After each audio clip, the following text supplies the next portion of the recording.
Hello, I'm James George, and this is Creative Beacon. This week, I'm going to talk about media queries and what do they mean and what they have to do with responsive design. And so, um, here I have Dreamweaver, Adobe Dreamweaver open, and I have a responsive layout. It's basically, I've created the layout and using CSS, which is Cascading Style Sheets, you're able to control um, the different breakpoints between one screen size to another and how the content is structured depending on the screen's resolution. And so basically, media all media queries are, um, you have your basic CSS. That's not going to change no matter where you are or what you're using. It's always going to be that certain way. It may be a background color, it could be a lot of different things. But then you have a certain section set up, and you could tell in Dreamweaver because it's marked with a dark red. It's a media query, and it specifies a certain screen width in pixels where your site is going to behave in a different way.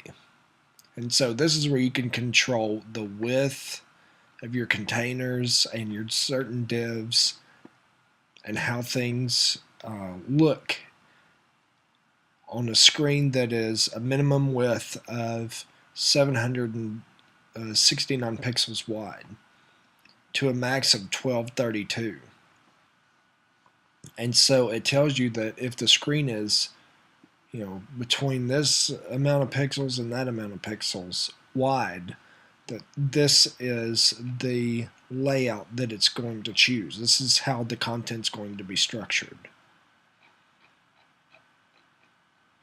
And if you're really good, you'll comment there for later designers how this is set up, because you can pretty much specify any kind of media query that you want. I recommend doing about 3, maybe 4. But I know of some web designers / developers who will tell you to use 6 or more. It's really just depends. But I mean, I really don't see the use in doing 6 different screen sizes, because it's just you're going through the CSS for every one of those, and if you change something, you've got to change the whole layout for that entire media query, which can get to be a pain when you're trying to keep everything looking consistent and everything, because you got to go back and change each little CSS piece for that entire media query. So 3 max is my personal choice. But if you choose a decent range, you shouldn't have much problems. And so, this is one media query. And then you put in your classes and different things like that, and you style it how you want. And then if you keep scrolling down,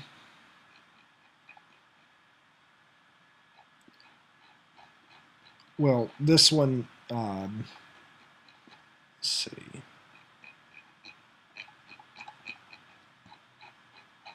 Actually, that's the last one. So if we scroll up,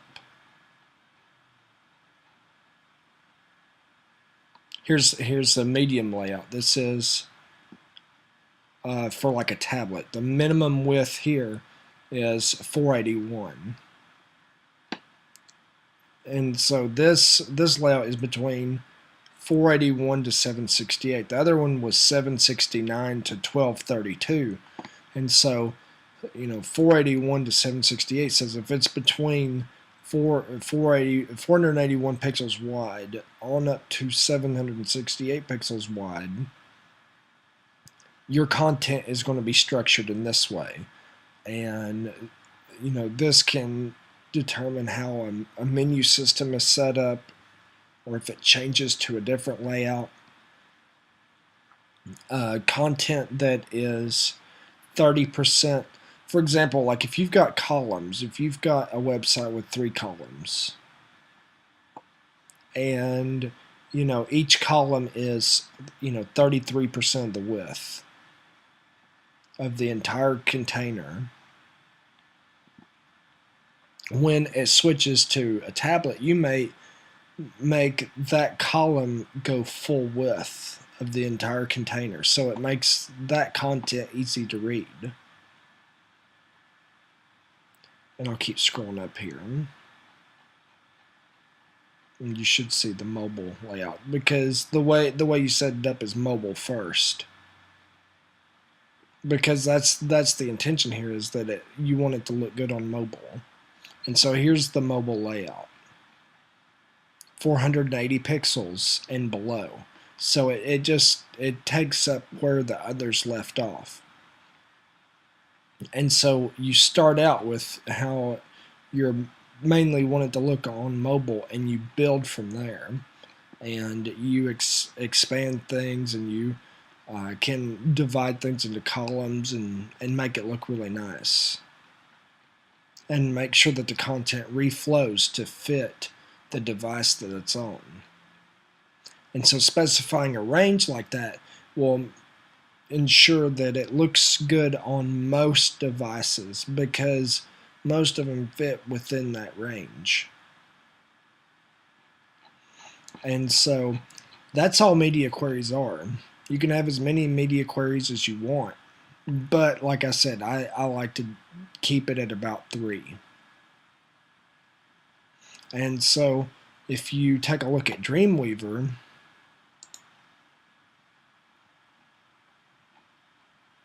and we will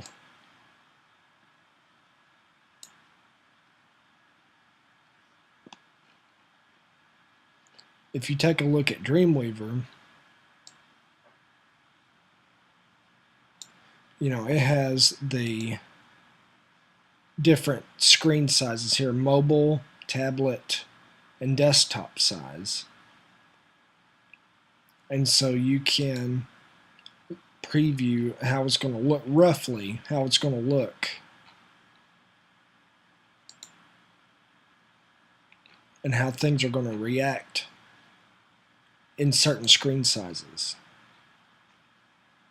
And so, like, here's an example of the columns that are roughly 33% width. They take up a third of the width because it's a 3-column layout. And then in your media queries, you specify that it goes full width, because you're looking via an iPhone or an Android phone, and you want the picture and the title and the description to go full width, so it makes it easy to read. But it still looks good, and it still makes it easy for people to be able to enjoy the content. I don't have my testing server set up to show you the live preview, but you get an idea via design view how this looks. If you guys have any more questions about media queries and responsive design, don't hesitate to ask. As always, I thank you for watching this week, and stay tuned for more videos. I'm James George, and this is Creative Beacon.